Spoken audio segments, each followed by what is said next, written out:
Subscribe now and press the bell icon. Never miss an update.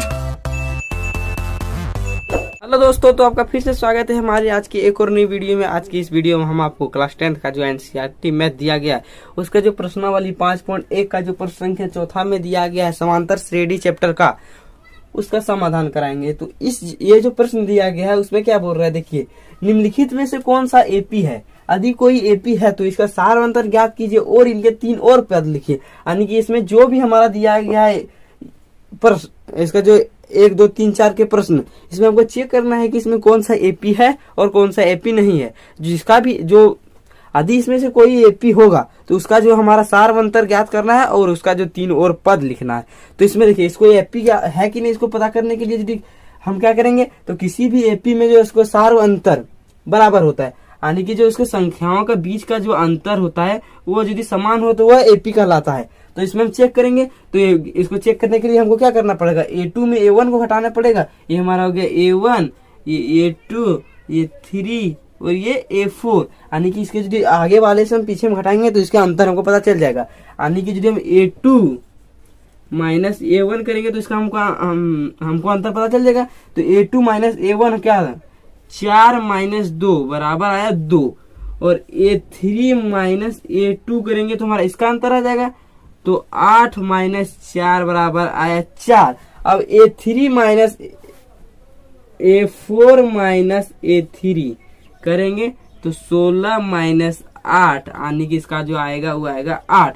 यानी कि ये देखिए, ये जो हमारा दिया गया है एपी, इसके जो सार अंतर है बराबर नहीं आया, इसका मतलब है कि यह एपी नहीं है। तो यहाँ लिखेंगे कि यह एपी नहीं है। यदि यह एपी नहीं है तो इसको हमारा जो सार अंतर बराबर आया ही नहीं, तो इसका 3 पद हमको ज्ञात करने की जरूरत नहीं है। इसमें बोल रहा है कि जिसका भी सार अंतर मतलब जो भी एपी हो उसका हमको सार अंतर ज्ञात करना है। तो इसका हम लोग अब दूसरा देखते हैं। अब देखिए, अब इसमें क्या दिया गया है, दूसरा में दिया गया 2, 5/2, 3 और 7/2। अब इसका हमको सबसे पहले इसका सार अंतर ज्ञात करना पड़ेगा, तब तो पता चलेगा इसमें ये एपी है कि नहीं। किसी भी एपी में इसका जो आपस का अंतर जो होता है, इसमें पहला दूसरा पद का और पहला पद का बराबर होता है, तीसरा का दूसरा का बराबर होता है। यानी कि इन दोनों के इसके बीच में जो इसका अंतर आता है वो बराबर होता है। इसको हमको पता करते हैं। तो देखिए, A1 A2 होगा और ये 3 होगा और ये A4 होगा। यानी कि देखिए, A2 में यदि A1 को घटाएंगे तो इसका अंतर हमको पता चल जाएगा।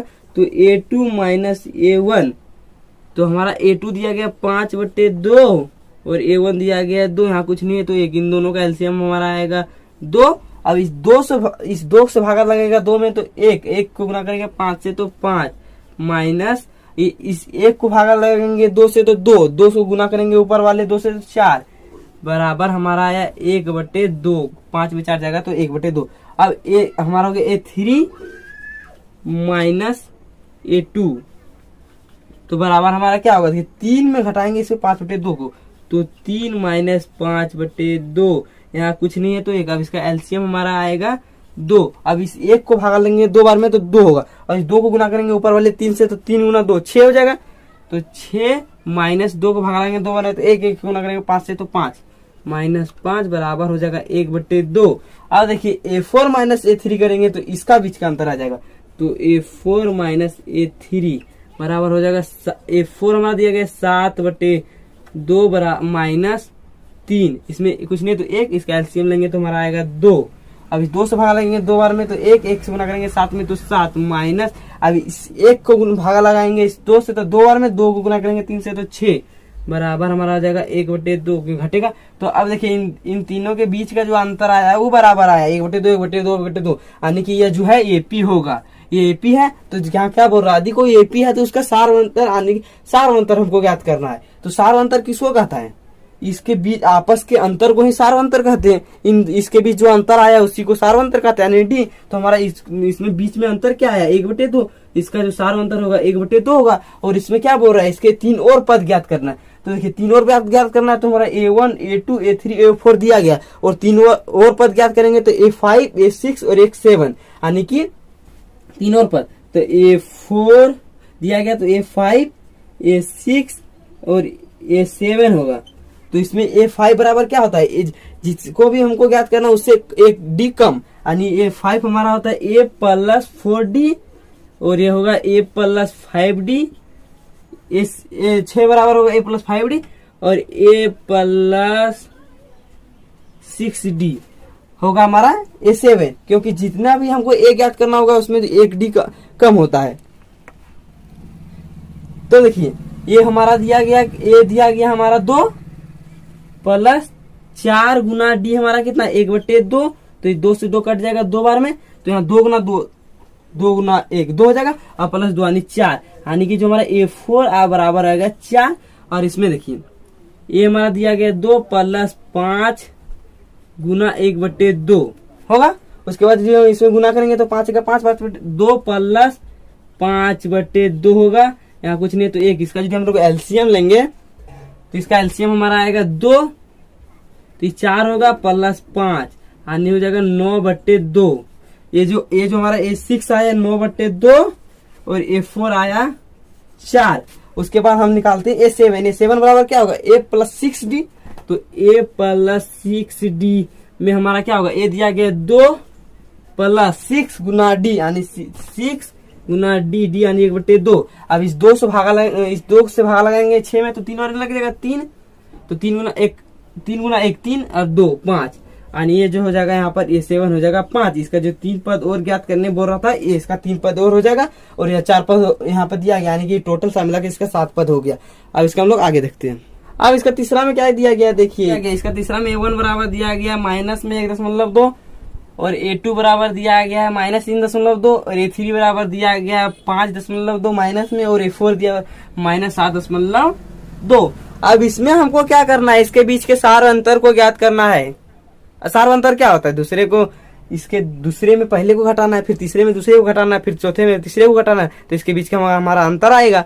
तो इसमें घटाते हैं तो A2 माइनस A1 करेंगे तो माइनस में 3.2 माइनस में करेंगे 1.2 माइनस को, तो हमारा क्या होगा देखिए माइनस में 3.2 का है, माइनस में 3.2 ही रहेगा। उसके बाद देखिए माइनस और माइनस प्लस तो प्लस 1.2। अब माइनस 3.2 में माइनस प्लस करेंगे 1.2 को तो क्या बचेगा माइनस में 2, क्योंकि माइनस वाला बड़ा है। उसके बाद देखिए हमको इसको A3 में A2 को हटाना है, क्योंकि तीसरे पद में दूसरे पद को हटाएंगे तो हमारा तीसरा पद दिया गया माइनस में 5.2 और माइनस करेंगे यहाँ पर माइनस 3.2।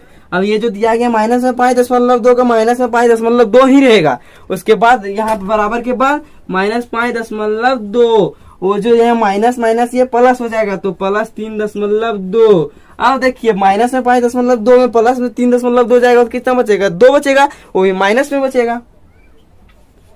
अब इसके चौथे पद में तीसरे पद को घटाते हैं तो चौथा पद हमारा माइनस में 7.2 है।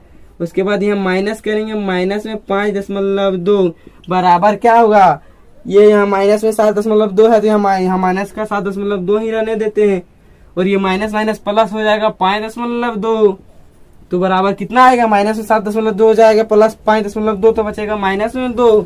तो हमारा जो डी इसमें देखिए इसका जो सभी का अंतर है बराबर आया -2 -2 -2 -2, यानी कि यह जो होगा यह एपी होगा, यह जो होगा ये एपी होगा। और यहाँ पर क्या बोल रहा है दिया एपी है तो उसके सार अंतर को लिखना है। तो सार अंतर क्या होता है, इनके बीच के अंतर, इसका बीच का अंतर हमारा कितना है -2, यानी कि इसका जो सार अंतर डी बराबर होगा -2। उसके बाद बोल रहा है यदि इसके साथ ये एपी है तो इसके हमको 3 और पद ज्ञात करना है। तो 3 और पद ज्ञात करने के लिए क्या दिया गया A1 A2 A3 A4 A4 4 पद इसमें दिया गया, A5 A6 A7 हमको ज्ञात करना है। तो A5 बराबर हमारा जो भी पद निकालना पड़ता है उससे एक कम डी होता है। तो A5 बराबर क्या होगा A प्लस 4D और इसका जो होगा पांचवा हो गया, छठा पद क्या होगा A प्लस 5D और इसका जो सातवां पद होगा A प्लस 6D। अब जो हमारा A और D का मान यहाँ बैठाते तो हमारा A आया -1.2 प्लस 4 गुना D हमारा आया -2 तो हो जाएगा -1.2 प्लस 4 गुना 8, तो ये बराबर हमारा क्या हो जाएगा 9.2 माइनस में। तो हमारा ये पांचवा पद आया माइनस में 1.5 तो यहाँ हो जाएगा यहाँ पर होगा -9.2। उसके बाद देखिए ये दिया गया -1.2 गुना 5 गुना D हमारा कितना कहते हैं -2, यानी कि इसमें जो 5 गुना माइनस 1.2 गुना 5 गुना -2 कितना हो जाएगा 10, तो ये हो जाएगा यहाँ पर माइनस में, यहाँ पर भी माइनस में होगा -10 और माइनस माइनस जुटेगा तो कितना हो जाएगा 11.2, यानी इसका जो अगला पद होगा 11.2 माइनस में।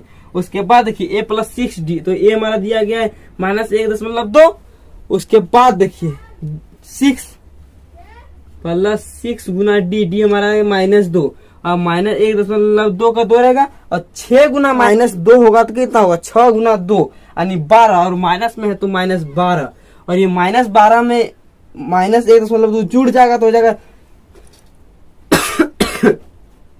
13.2 यानी माइनस में, यानी इसका जो अगला पद होगा वो होगा 13.2 माइनस में।